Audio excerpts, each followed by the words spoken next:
S'asseoir un petit instant. On va juste chanter là, en suivant un autre chant, Offrons au Seigneur reconnaissance. Vous pouvez lui offrir notre reconnaissance. Juste après, on pourra lui offrir des prières de reconnaissance. Et pendant qu'on va chanter ce chant, on va faire aussi passer le sac de l'offrande pour ceux qui ont à cœur de donner de leur argent pour soutenir l'Église, soutenir l'œuvre de Dieu. C'est vraiment quelque chose de libre et qu'il faut faire avec joie, sinon c'est pas la peine. Donc voilà, on va prendre ce chant et si deux frères peuvent venir pour Olivier pour faire passer le sac, vous pouvez venir et on peut se relever donc pour ce chant. Offrons au Seigneur reconnaissance, son amour dure à jamais car il est bon, il est au-dessus de tout, son amour dure à jamais, chantons, louons.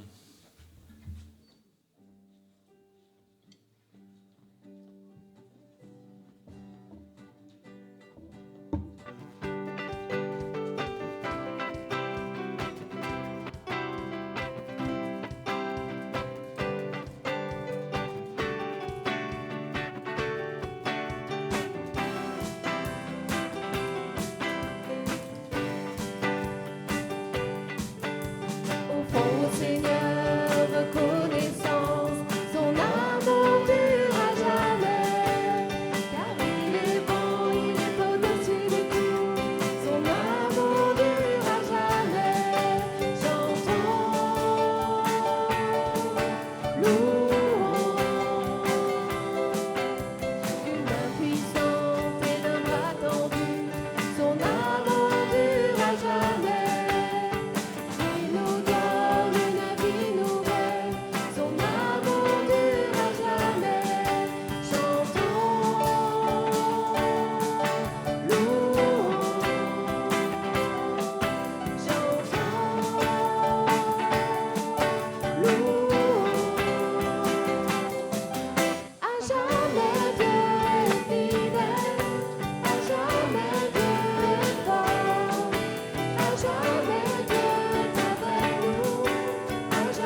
Pour les offrandes, et puis après en suivant on aura un petit temps de prière libre, vous pouvez vous asseoir, où chacun sera libre d'adresser à Dieu une courte prière à haute voix qu'on puisse tous entendre, et que ça soit plutôt court, comme ça chacun pourra prier.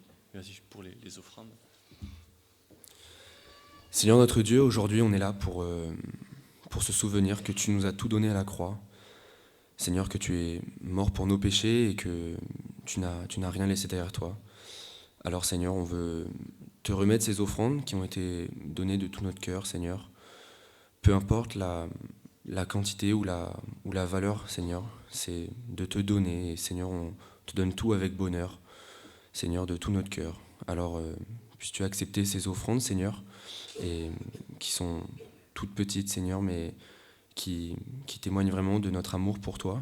Et Seigneur, que tu puisses aussi conduire ceux qui vont gérer ces offrandes, que ça puisse être pour ta gloire, pour l'avancée de ton royaume.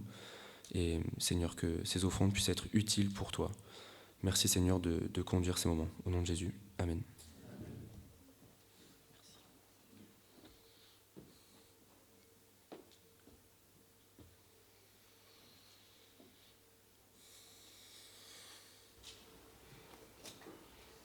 Pour ton Fils qui est venu sur terre pour nous racheter vraiment.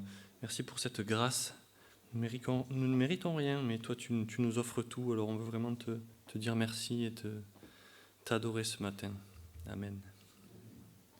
Je propose 2 chants maintenant. Voilà, si vous pouvez vous relever pour ceux qui en ont encore la force. On va prendre le chant qui s'appelle Pur. Et on enchaînera avec aussi En Jésus seul.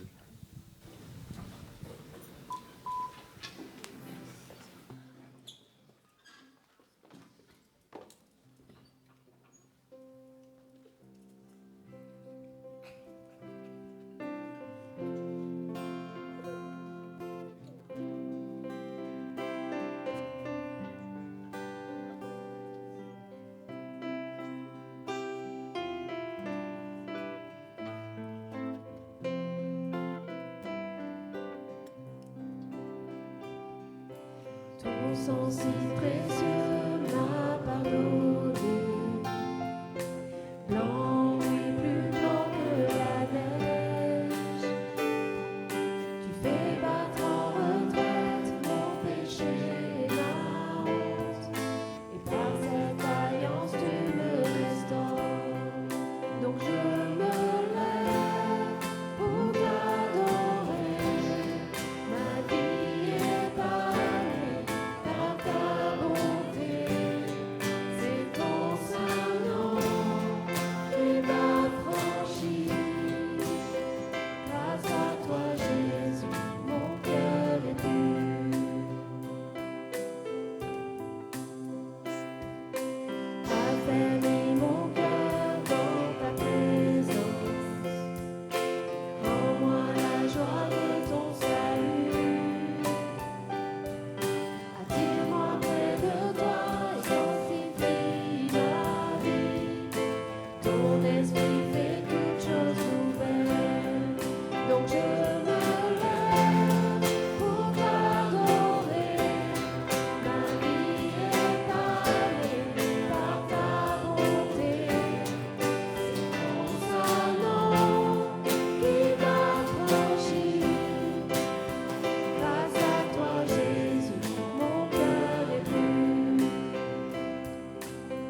Jésus seul est mon espoir, lui ma lumière, ma force, mon chant, pierre angulaire, solide rempart, même quand l'orage devient violent. Oh quel amour, oh quelle paix, les luttes cessent, la peur se tait. Mon réconfort, mon plus grand bien, dans l'amour du Christ je me tiens. En Jésus seul, tous ses péchés, dans un enfant auquel mystère, ce don d'amour, de sainteté, haï par ceux qui veulent sauver, jusqu'à la croix il s'est livré, sur lui la colère est tombée, tous mes péchés il les a pris, par la mort de Jésus je vis. Là dans la tombe il reposait, lui-même vaincu par les ténèbres. Quel jour glorieux il apparaît, d'entre les morts il se relève.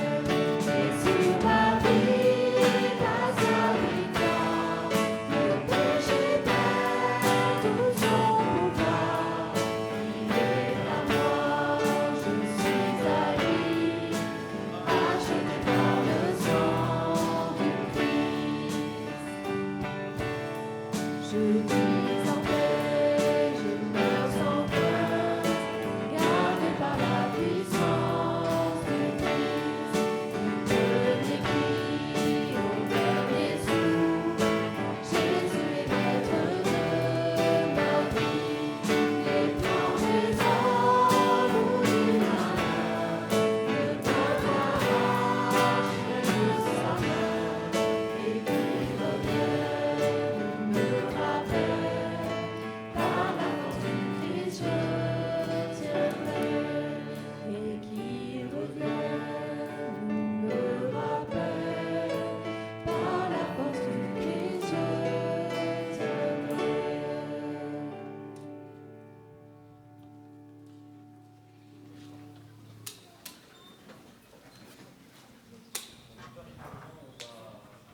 On va se souvenir de Jésus en partageant la scène. Avant, j'ai encore un chant, c'est « Tu as choisi la croix ». Et j'ai pensé à un passage, je ne savais pas trop si j'allais le lire, donc je ne l'ai pas donné à Nina, mais finalement je le lis. C'est dans Luc 22, donc peut-être il ne sera pas affiché. Au verset 39, c'est quand Jésus est sur le mont des Oliviers. Et donc voilà, il sortit, se rendit comme d'habitude au mont des Oliviers. Ses disciples le suivirent. Lorsqu'il fut arrivé à cet endroit, il leur dit « Priez pour ne pas céder à la tentation ». Puis il s'éloigna d'eux, à la distance d'environ un jet de pierre, et se mit à genoux et pria en disant « Père, si tu voulais éloigner de moi cette coupe, toutefois que ce ne soit pas ma volonté qui se fasse, mais la tienne ». Voilà, et on va chanter ce chant « Tu as choisi la croix ». Jésus a choisi d'aller jusqu'au bout. Là, il aurait pu encore peut-être éviter, il n'avait aucune raison de mourir, mais il a choisi d'aller jusqu'au bout, et par amour pour nous. Alors voilà, on va prendre ce chant, on peut rester assis, et puis après on va partager la scène.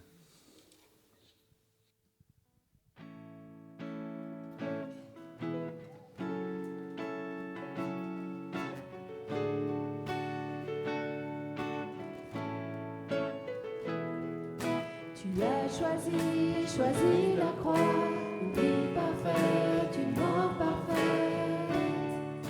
le choix de la croix.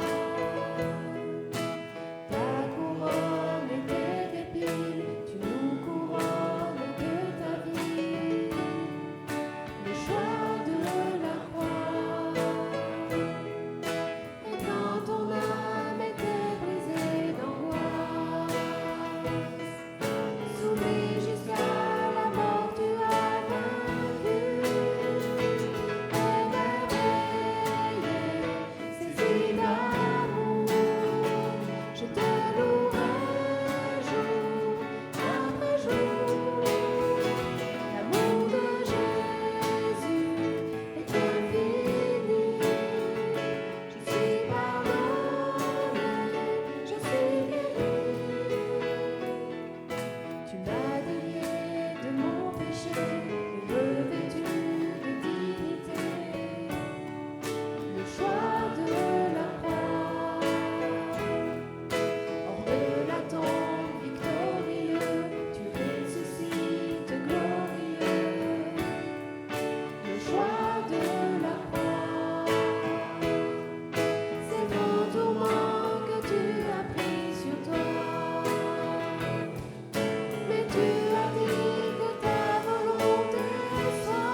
Je te louerai jour après jour.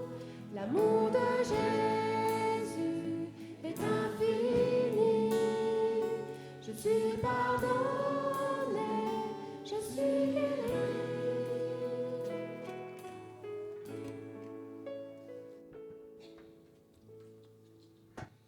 Voilà, alors comme je disais, on va se souvenir de ce que Jésus a fait pour nous.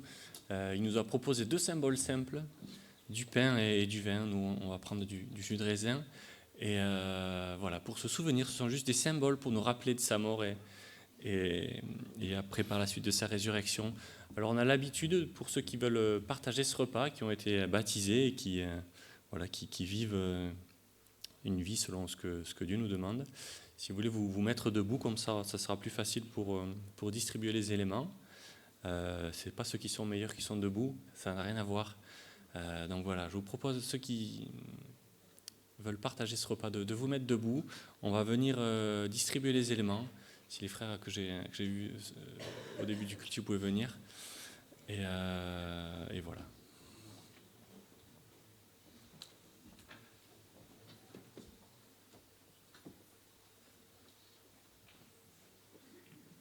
Prions.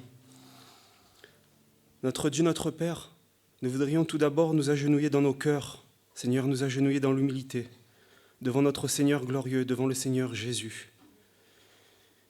Nous lisons dans ta parole que lorsque la Pâque était sur le point d'être célébrée, le Seigneur Jésus, dans ce moment qui était venu de passer de ce monde auprès de toi, Dieu et Père, qu'il aima les siens qui étaient dans le monde et qu'il les aima jusqu'à la fin. Ô Seigneur Jésus, combien, Seigneur, nous sommes étreints dans nos cœurs. Nous ne sommes pas physiquement, Seigneur, et temporellement à la place des disciples, Seigneur, dans cette chambre haute, au sein de cette belle ville de Jérusalem qui est appelée la grande ville du roi. Mais Seigneur, nous en ressentons toute l'atmosphère dans nos cœurs. Nous sentons, Seigneur, cette intimité dans laquelle tu veux nous introduire, cette intimité dans laquelle, Seigneur, tu nous fais comprendre et goûter ton amour à travers ces simples symboles, Seigneur, que nous partageons ensemble, qui représentent ton corps que tu as pris, Seigneur, pour le livrer volontairement à la mort. Il nous est dit dans ta parole que c'est par l'Esprit éternel que tu t'es livré. Seigneur, pour nous acquérir cette vie éternelle, tu as dû souffrir et nous voulons, Seigneur, ensemble, ici, nous en souvenir à quel point, Seigneur, tu nous as aimés. Nous sommes vraiment étreints, Seigneur Jésus. Et nous voulons te dire combien nous t'aimons, à la gloire de notre Dieu et Père. Amen. Prenons le pain.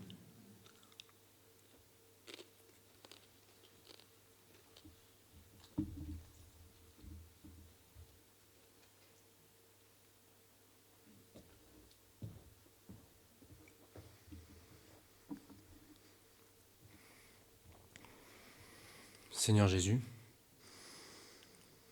aujourd'hui on prend ces éléments en mémoire de ce que tu as fait pour nous à la croix. Seigneur, tu es mort pour nos péchés et tu as dit tout est accompli. La mort n'a plus de pouvoir, la mort est vaincue. Et Seigneur, tu as fait ce que personne d'autre ne pouvait faire. Tu as pardonné l'entièreté de nos péchés. On est lavé, purifié par ce sang qui a coulé à la croix. Alors Seigneur, on veut, en prenant cet élément, te dire merci et se rappeler de tout ce que tu as fait. Se rappeler, Seigneur, qu'un jour, tu reviendras et Seigneur, on pourra être réunis en présence du Père, Seigneur. Et en attendant, Seigneur, on prend cet élément voilà, juste pour nous rappeler que tu nous as aimés d'un amour infini, comme on l'a chanté, qu'on est pardonné, guéri. Et Seigneur, tout cela, c'est par ton sacrifice. Merci Seigneur. Amen.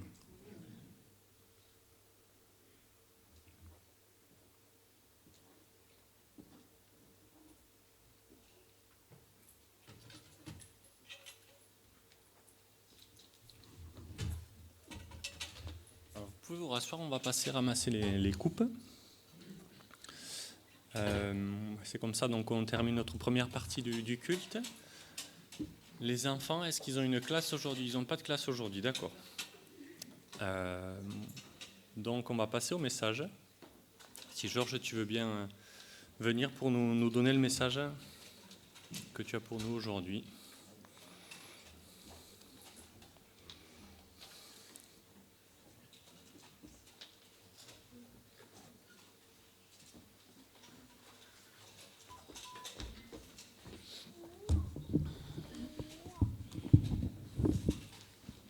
Merci.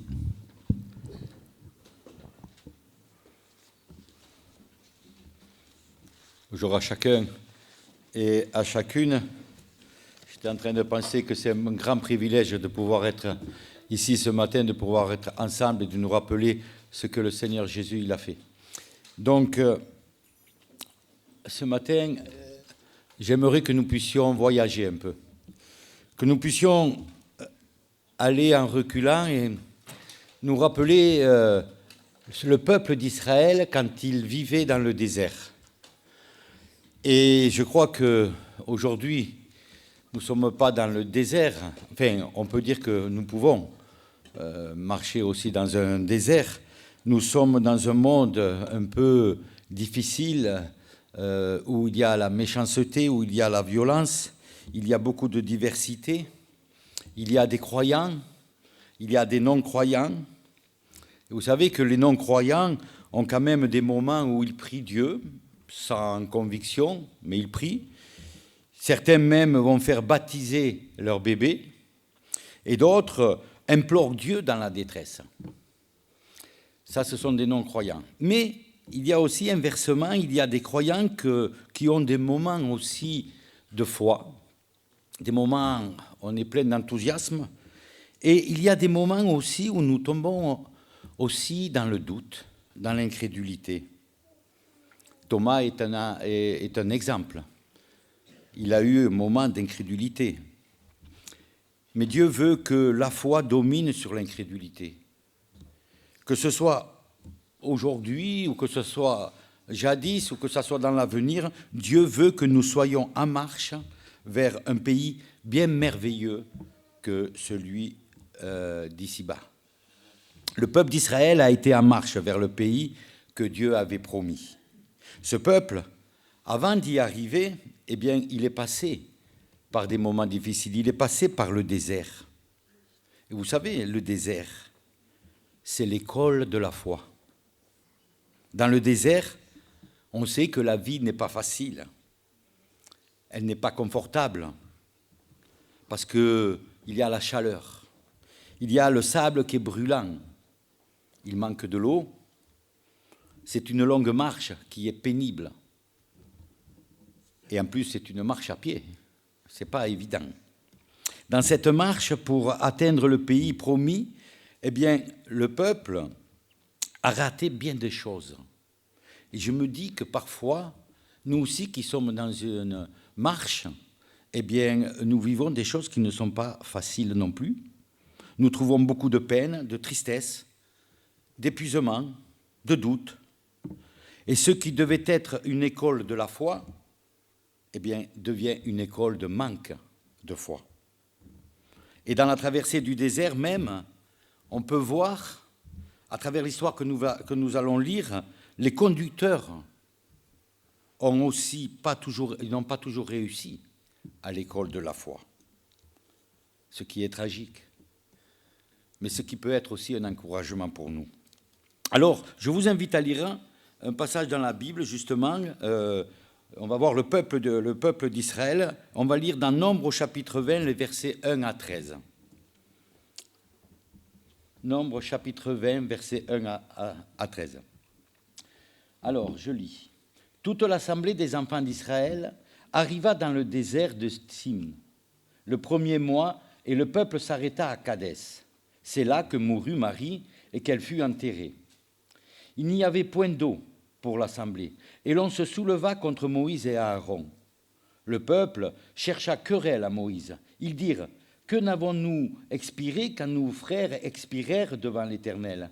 Pourquoi avez-vous fait venir l'assemblée de l'Éternel dans ce désert pour que nous y mourions, nous et notre bétail ? Pourquoi nous avez fait monter hors d'Égypte pour nous amener dans ce pays, dans ce méchant lieu ? Ce n'est pas un lieu où l'on puisse semer, il n'y a ni figuier, ni vigne, ni grenadier, ni d'eau à boire. » Moïse et Aaron s'éloignèrent de l'assemblée pour aller à l'entrée de la tente d'assignation. Ils tombèrent sur leur face et la gloire de l'Éternel leur apparut. L'Éternel parla à Moïse et dit, « Prends la verge et convoque l'assemblée, toi et ton frère Aaron. Vous parlerez à leur présence au rocher, et il donnera ses eaux. Tu feras sortir pour eux de l'eau du rocher, et tu abreuveras l'assemblée et leur bétail. » Moïse prit la verge qui était devant l'Éternel, comme l'Éternel lui avait ordonné. Moïse et Aaron convoquèrent l'assemblée en face du rocher. Et Moïse leur dit, « Écoutez donc, rebelles, n'est-ce pas de ce rocher que nous vous ferons sortir de l'eau ?» Puis Moïse leva la main et frappa 2 fois le rocher avec sa verge. Il sortit de l'eau en abondance. L'assemblée but et le bétail aussi. Alors l'Éternel dit à Moïse et à Aaron, « Parce que vous n'avez pas cru en moi, pour me sanctifier aux yeux des enfants d'Israël, vous ne ferez point entrer cette assemblée dans le pays que je lui donne. » Ce sont les eaux de Mériba, où les enfants d'Israël contestèrent avec l'Éternel qui fut sanctifié en eux. C'est une histoire qui peut nous parler et qui doit nous parler. Verset 2 et verset 3, il nous est dit qu'il n'y a pas d'eau. Et le peuple est rebelle et ils s'en prennent à Moïse. Il faut bien s'en prendre à quelqu'un. Versets 4 et 5, le peuple se plaint et regrette l'Égypte, alors qu'ils avaient été pendant 400 ans esclaves. Alors qu'est-ce qui se passe? Moïse et Aaron tombent sur leur face devant la tente, et le verset 7 nous dit que Dieu va leur parler. Dieu va donner quand même à ce peuple rebelle, il va donner quand même de l'eau, bien qu'il conteste. Et là, on peut voir l'amour, la patience de Dieu, qui va quand même leur donner de l'eau. Mais aïe, il va y avoir une tragédie. Moïse lui-même va se disqualifier. Et on voit dans cette histoire que les 3 conducteurs ne vont pas entrer dans le pays promis. Quand même, c'est difficile quand même à accepter ça. Les 3 conducteurs ne vont pas rentrer dans le pays promis. Regardez au verset 1. Il nous est dit que Marie, ou alors Myriam, qui est la sœur de Moïse, Myriam va être enterrée à Kadès. On lit un peu plus loin, quand on lit au verset 28, que Aaron va mourir aussi. C'est mentionné au verset 28. Il est dit, toujours dans le même chapitre, Aaron mourut là, au sommet de la montagne. Donc, décès de Marie, décès de Aaron. Et au milieu de tout ça, Moïse, le libérateur, Moïse, l'intercesseur, Moïse qui est le berger, l'homme le plus patient de la surface de la terre, il n'entrera pas dans le pays promis. À nos yeux, on pourrait penser que c'est injuste. Enfin, je ne sais pas vous. Moi, quand je lis cette histoire, je me dis waouh. Il ne va pas rentrer à cause d'un petit instant d'incrédulité. Dieu va dire à Moïse, verset 12, « Parce que vous n'avez pas cru à moi, pour me sanctifier aux yeux des enfants d'Israël, vous ne ferez point entrer cette assemblée dans le pays que je leur donne. » Et puis dans Deutéronome, au chapitre 32, voilà ce qui nous est dit. Deutéronome, chapitre 32, versets 51-52. « Parce que vous avez péché contre moi, au milieu des enfants d'Israël, près des eaux de Mériba, à Kadès, dans le désert de Tsin, et que vous n'avez point sanctifié au milieu des enfants d'Israël, tu verras le pays devant toi, mais tu n'entreras point dans le pays que je donne aux enfants d'Israël. » Waouh! Comment on réagit à ce verdict? Dieu n'est-il pas trop sévère? À cause de ce fait, qu'il y a eu près des eaux de Mériba. C'est pas trop sévère. C'est quand même Moïse. Hein? Ce n'est pas n'importe qui. Ouais, mais là, c'est dur, hein, quand même. Ouais, mais je sais pas. Vous savez, ce mot, oui, mais, c'est un mot qui est bien français. Oui, mais. Ce mot revient souvent. Oui, mais. Dès qu'il y a une exhortation, dès qu'il y a un reproche ou dès qu'il y a une critique, eh bien, on répond oui, mais. T'as oublié de faire ça. Ouais, mais j'ai pas eu le temps. Tu as désobéi. Ouais, mais il faut me comprendre, hein. C'est compliqué. Je vis une journée compliquée. Tu n'as pas écouté. Ouais, mais tu vis pas ce que je vis. Oui, mais. Oui, mais. Oui, mais. Demandez à un enfant de faire quelque chose, il va vous dire ouais, mais c'est mon copain. C'est sa faute. Quand on lit l'histoire des eaux de Mériba et que nous nous mettons à la place de Moïse, j'ai envie de dire, moi le premier, oui mais le peuple, il est dur. Il conteste, il n'est pas content, ils s'en prennent à Moïse. Oui, mais c'est de leur faute. Vous savez, des fois, entre frères et sœurs, parfois, quand on discute un peu, oui, mais tu comprends, la sœur, elle est difficile quand même. Et le frère, t'as vu, il n'a pas toujours un sourire comme, on ne sait pas si c'est vrai ou faux. Ouais. Sauf qu'avec Dieu, il n'y a pas de oui, mais. Le but de cette histoire, c'est de rendre inexcusable la faute de Moïse. Et notre faute aussi. Parce que nous cherchons tant d'excuses. Le but de cette histoire, c'est de faire la volonté de Dieu et d'obéir à ce que Dieu a dit. Alors nos excuses, nos oui, mais tu sais, c'est pas facile. Tu ne vis pas ce que je vis. Tout cela devant Dieu, ce n'est pas valable. Pardon, Seigneur. Pardon pour mes oui, mais. Moi, j'avoue que Moïse avait des circonstances atténuantes quand je lis cette histoire. Regardez, le chapitre commence par la mort de Myriam, sa sœur. Hein?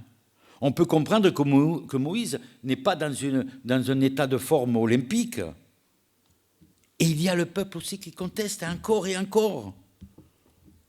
Quand on lit cette histoire, pour moi, je me dis oui, Moïse a des circonstances atténuantes. Le deuil de sa sœur, la rébellion du peuple en disant que Dieu n'est pas capable de prendre soin d'eux et il préfère retourner en Égypte. Ils ont déjà oublié ce qu'ils ont vécu. Ils ont déjà oublié tout ce qu'ils ont vu quand Dieu les a conduits dans ce désert. Oui, ce jour-là, Moïse semble avoir des excuses pour son comportement.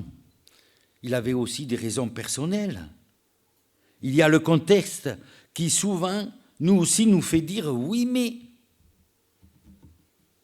J'ai noté le premier chant que nous avons chanté. Je ne voulais pas le dire, mais je crois que je l'ai perdu. Non, attendez.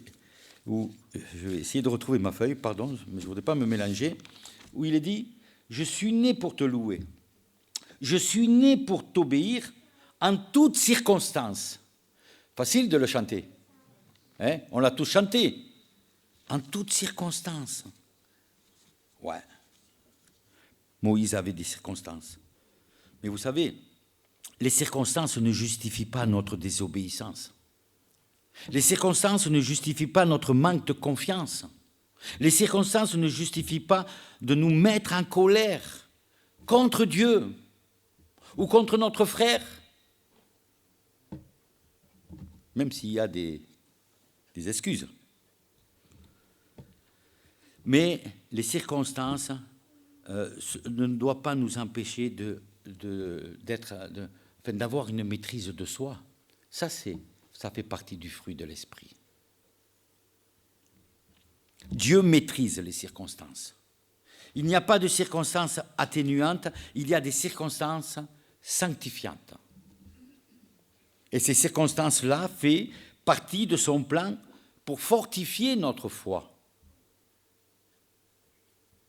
Pas pour excuser notre incrédulité ou le manque de foi et abandonner notre marche comme il voulait abandonner, qu'il voulait repartir en Égypte. Je pense à Jésus. Il nous a été rappelé ce que Jésus il a fait à la croix. Lui, il apprend la mort de Jean-Baptiste. Il est rejeté. On va lui cracher dessus. On va le fouetter. Il sait qu'il doit porter une couronne d'épines. Il sait qu'il va être cloué sur la croix. Eh bien, au lieu de s'énerver et d'accuser ses bourreaux, eh bien, il ne va pas abandonner sa mission. Qu'est-ce qu'il va faire? Il prie, il passe la nuit dans la prière et il continue à servir. Waouh! Heureusement que Jésus n'a pas plaidé des circonstances atténuantes pour ne pas faire la volonté de Dieu, alors qu'il aurait pu. Hein? Lui qui était parfait, il aurait pu dire, ouais, mais mon père, tu vois, quand même, ils sont rebelles. Hein? Non, il a été jusqu'au bout. Donc, oui, mais des circonstances atténuantes avec Dieu, c'est pas vraiment une excuse à avoir le cœur dur et avoir de l'incrédulité. Regardez les instructions de cette histoire, hein, les instructions de Dieu à Moïse. Hein, elles sont très claires, elles sont très simples, faciles. Première étape, il est dit, verset 8, tu prends le bâton, tu prends la verge. Hein, première étape. Deuxième étape, tu vas convoquer l'assemblée. OK. Troisième étape, hein, tu parles au rocher. Trois instructions très claires. Les instructions de Dieu ne sont pas ambiguës, ne sont pas compliquées. C'est nous qui les rendons compliquées. Dieu parle et nous devons écouter. Personne ne peut dire à Dieu, oui, mais ce n'est pas clair ce que tu dis. Ce n'est pas clair ce que tu attends de moi. C'est trop difficile. Il n'y a rien à enlever, il n'y a rien à rajouter dans les instructions que Dieu nous donne. Regardez dans Proverbes, au chapitre 7. Et les Proverbes, nous sommes encouragés vraiment à écouter les préceptes de Dieu. Proverbes chapitre 7, versets 1 et 2. Mon fils, retiens mes paroles et garde avec toi mes préceptes. Observe mes préceptes et tu vivras. Garde mes enseignements comme la prunelle de tes yeux. Lis-les sur tes doigts. Ouais, garde les instructions de Dieu. Alors, qu'est-ce que Moïse a fait? On a vu les instructions de Dieu. Qu'est-ce qu'il a fait? Il a pris le bâton, la verge. Première étape. Deuxième étape, il va convoquer l'assemblée. Jusqu'ici, pas de problème. Il obéit. OK? Et ensuite, eh bien, au lieu de parler au rocher comme Dieu lui avait dit, comme il a parlé à l'assemblée, ou plutôt on peut dire qu'il a crié dessus, il les a traités de rebelles, eh bien, au lieu de parler, il frappe le rocher 2 fois. Aïe, aïe, aïe. Oh, mais bon, 2 sur 3, c'est presque 70%. C'est plus que la moitié. C'est pas trop mal. Nous avons du mal, j'ai du mal avec cette histoire, parce que nos rapports avec les instructions précises Et la marge de tolérance avec les instructions et l'exécution est assez libre. Vous remarquerez quand même une chose, que ce n'est pas pareil de parler ou de frapper. Hein? Si je demande, je ne sais pas, allez, je vais prendre 2 exemples, à Manu, David, excusez-moi, parce que vous êtes souvent dans le... Hein? Si je leur dis, je veux vous parler, et au lieu de venir vous parler, je viens avec une verge et je vous frappe. Est-ce que c'est pareil? C'est pas pareil. Et c'est là que les précisions de Dieu, ça compte. Hein? Et l'on ne peut pas dire à Dieu, tu vois, Seigneur, j'ai pris 2 tiers de ta parole à cœur, et l'autre tiers, bon, tu sais, on est humain, hein, on est faible. Imaginez que vous dites ça aux gendarmes, hein, que vous venez de vous arrêter, il y a 2 feux rouges, vous êtes arrêté, c'est très bien. Mais que le 3e, vous l'avez brûlé. Et qu'on vous arrête et qu'on vous dit, et que vous lui dites, mais ouais, mais hey, j'ai fait plus que la moitié, je me suis arrêté 2 fois quand même. Hein? Vous allez voir ce qu'ils vont vous dire. Hein? Combien de fois Moïse a été un modèle quand même, de l'obéissance précise. Il a été à 100%. Il a toujours fait ce que Dieu a voulu. Et d'ailleurs, la phrase qui revient au moins 25 fois, c'est la phrase où il nous est dit dans la Bible, Moïse fit tout ce que l'Éternel avait ordonné. Et cela est dit dans les 5 premiers livres de la Bible. Oui, Moïse a toujours fait. Il n'y a qu'à voir quand Dieu lui donne les ordonnances pour le tabernacle, tout a été fait pile poil. Moïse a pris la parole de Dieu au sérieux. Et vous savez, la foi accepte tout ce que Dieu dit. Tout. Et parfois, j'entends dire, oui, mais, tu es encore ce oui, mais, il revient. Oui, mais, ça, c'est trop grave. Hein? Oui, à nos yeux, c'est compliqué. Les émotions, nos pensées, nos sentiments, nos réactions, à nos yeux, ne valent rien devant la parole de Dieu. Même s'il y a un fait réel. Hein. Moïse, il est sous les émotions. Verset 10, il dit, « Écoutez donc, rebelles ». Là, on sent qu'il s'énerve un peu, et pourtant il était patient. Hein. On sent que la moutarde lui monte au nez. « Écoutez donc, rebelles ». Hein. Ouais.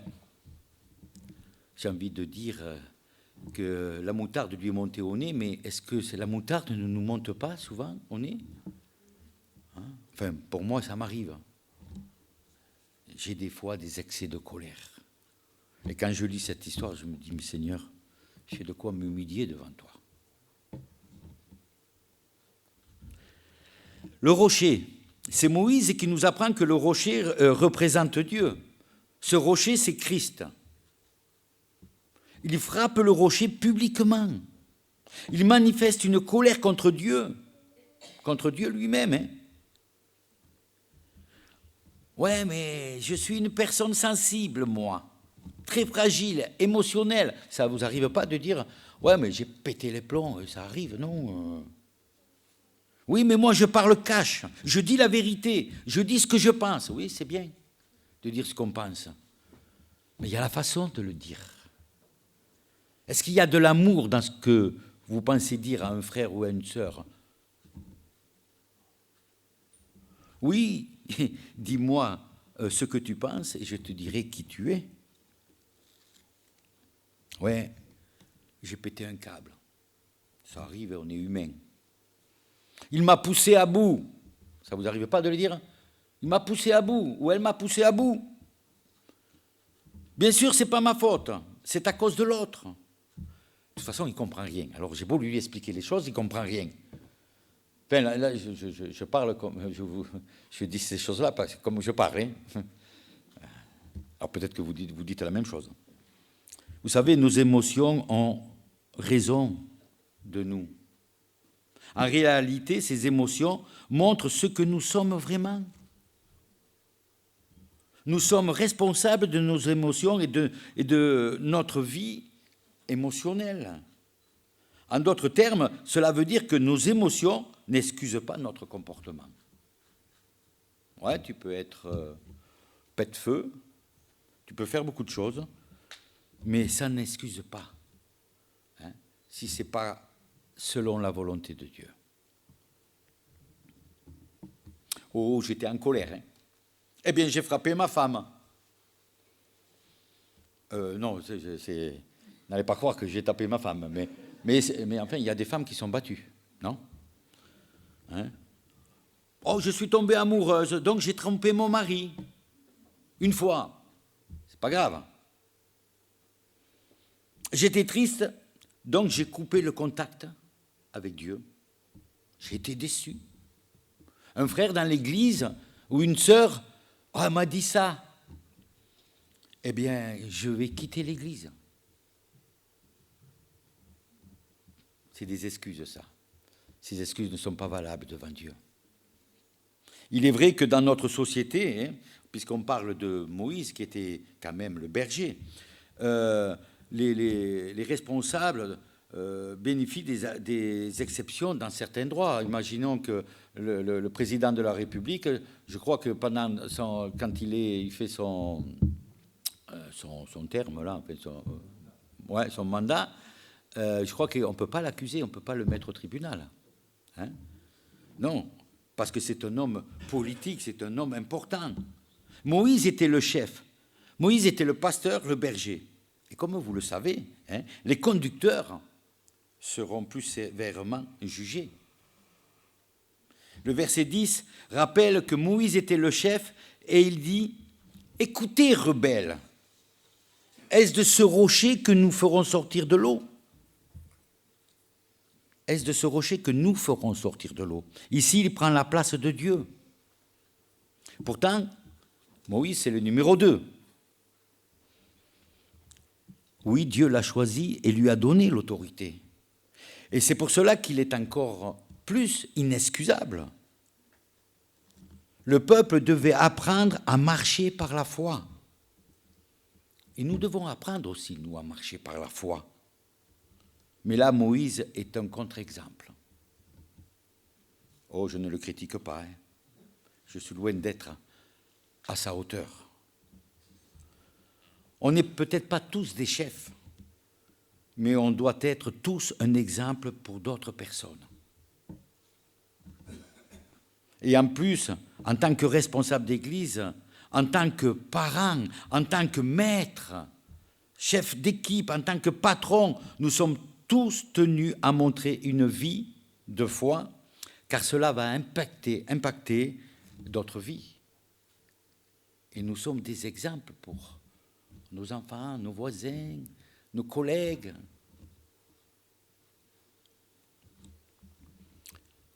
Est-ce que je suis un exemple?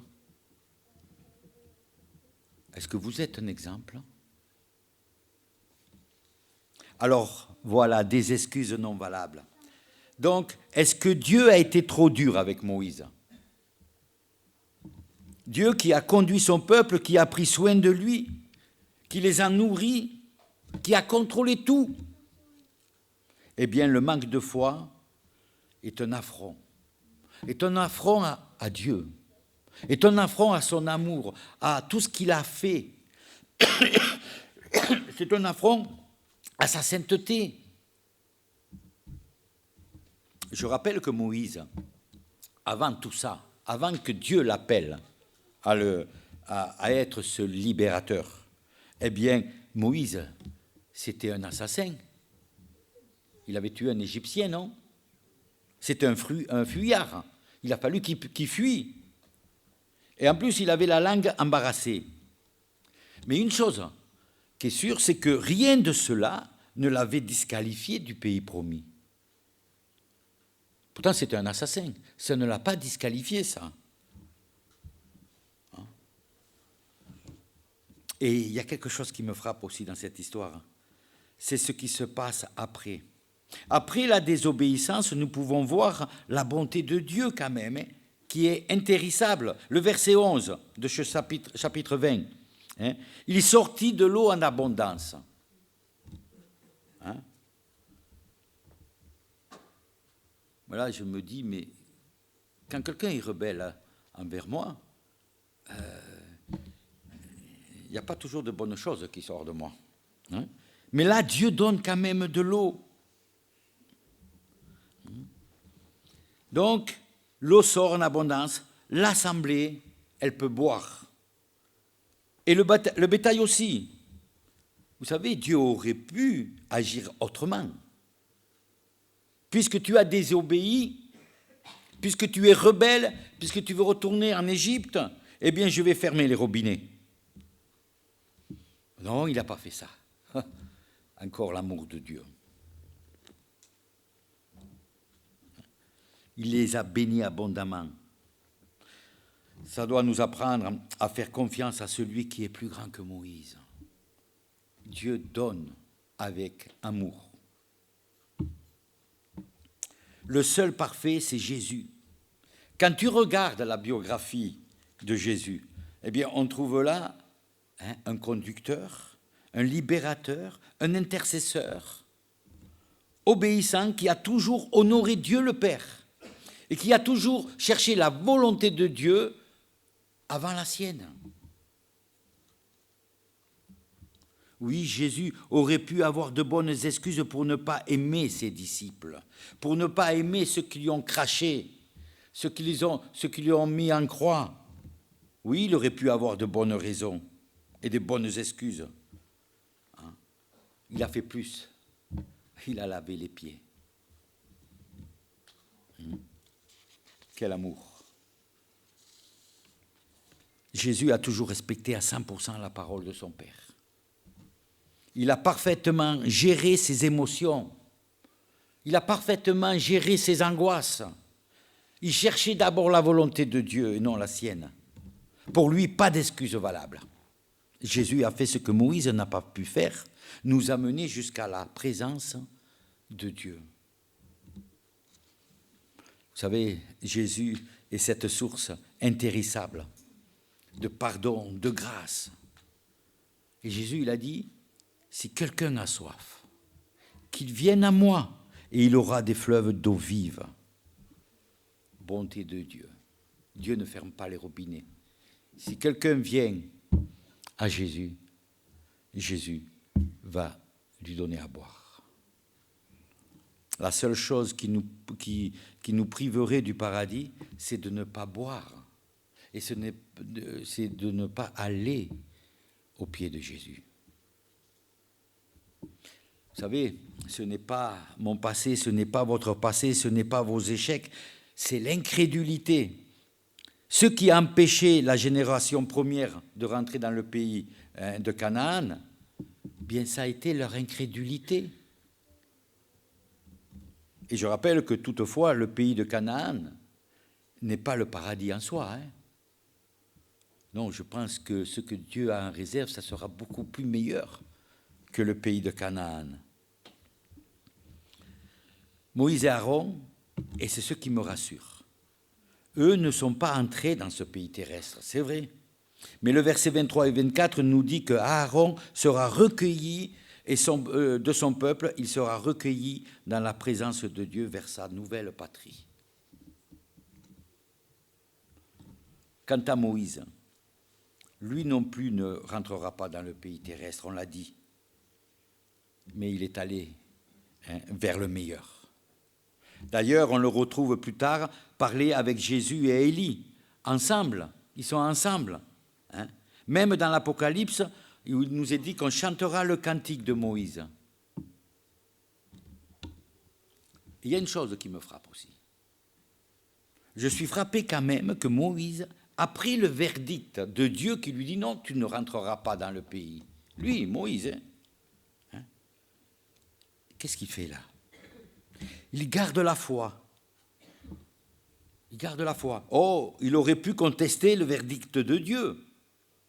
Il aurait pu dire, oui, mais je ne comprends pas quand même, mon Dieu, tu vois. Bon, j'ai fait une faute, ok. Non, il ne conteste pas. Il continue à conduire le peuple dans le silence, dans l'obéissance. Et il fait partie des héros de la foi. Hein. Le Nouveau Testament retient sa vie de foi et qui peut nous inspirer aujourd'hui. Et parfois je me dis, tiens, mais si la Bible, elle serait écrite il y a 10-20 ans, et qu'on écrirait encore, est-ce que mon nom ferait partie des héros de la foi?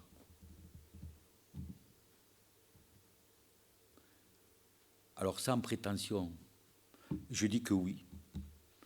Pas parce que ce que je fais, mais parce que lui, il a payé le prix pour moi. Je ne peux rien faire valoir, moi, de bon, devant Dieu.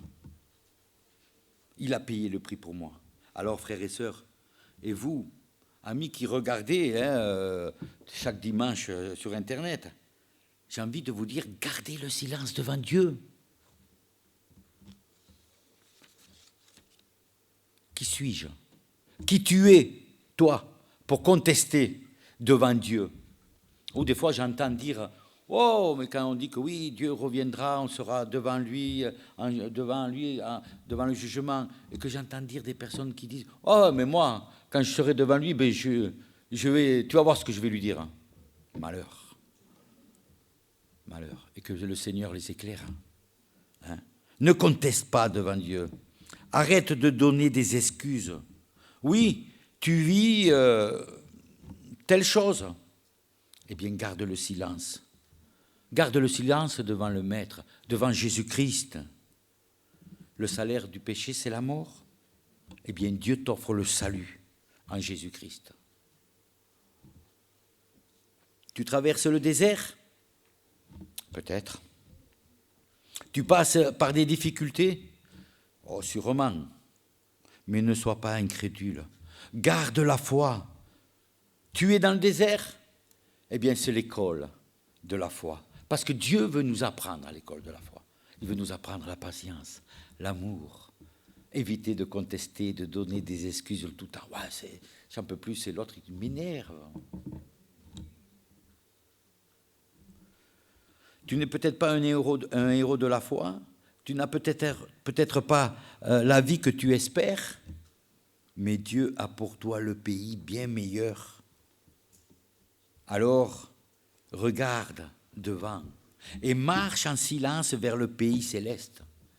En ayant les regards sur Jésus-Christ, tu n'es peut-être pas près des eaux de Mériba, tu es ici, en France, dans telle ville, dans tel travail, dans tel foyer, dans telle école. Ne conteste pas devant Dieu. Loue, adore, prie et compte sur lui. Que le Seigneur nous conduise vraiment à garder les yeux fixés sur lui et compter sur lui et de garder le silence devant lui. Voilà, nous allons prier. Seigneur notre Dieu, merci pour ta parole. Merci pour les exemples qui nous sont donnés dans ta parole. Et combien nous voulons venir à tes pieds et reconnaître que qui suis-je moi qui conteste? Qui suis-je moi qui cherche toujours la petite bête à droite à gauche? Pardon pour mon manque d'obéissance. Donne-moi, Seigneur, de me référer à ta parole qui est la vérité. Merci pour les exemples de Jésus-Christ.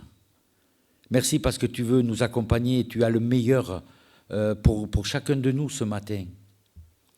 Et je te prie pour chacun de nous qui, à travers ce qui a été dit, si quelqu'un a été touché, eh bien qu'il puisse vraiment s'en remettre à toi et regarder à toi. Et de savoir, Seigneur, avant de nous mettre en colère ou de contester telle ou telle chose, de regarder en premier si c'est ta volonté. Alors aide-nous, Seigneur, à être humbles, à marcher dans l'intégrité, dans ta justice et non dans la nôtre, et de rechercher ta volonté d'abord avant la nôtre. Donne-nous de marcher par la foi. Merci parce que nous sommes sauvés par la grâce. Mais tu nous demandes, Seigneur, de marcher en nouveauté de vie et de vivre en comptant sur toi. C'est ce que nous voulons faire, Seigneur. ce matin. Sois loué encore pour toutes choses. Amen. Alors, je vous propose peut-être on va finir par un chant. Nous marcherons par la foi. C'est les musiciens.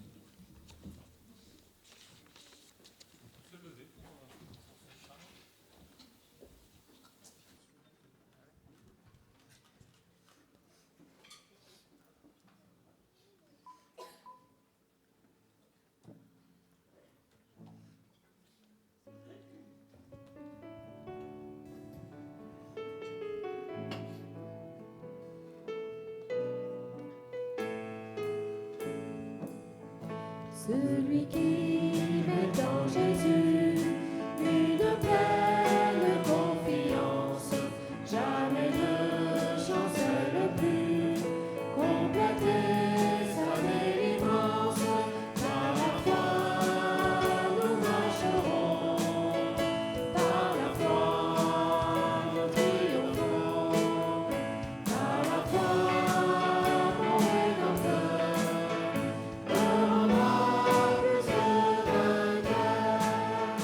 Dans les jours d'adversité, quand tu sens monter l'orage, regardant cette unité, activer notre courage. Par la foi, nous marcherons, par la foi, nous triomphons, par la foi, mon Rédempteur me rendra plus que vainqueur. Dans Satan veut te trouver, enlever ton espérance, ton passé te reprocher, que Christ soit ton assurance.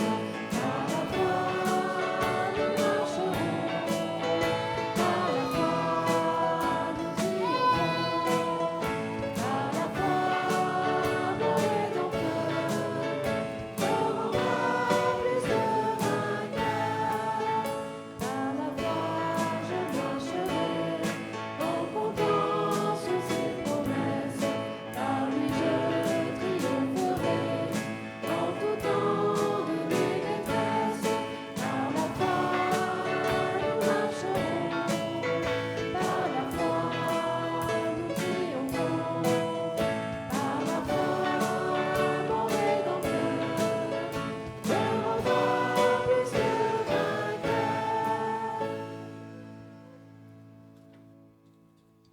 Vous pouvez vous rasseoir, et donc c'est sur ce chant qu'on va terminer notre rediffusion en ligne. Merci de nous avoir suivis.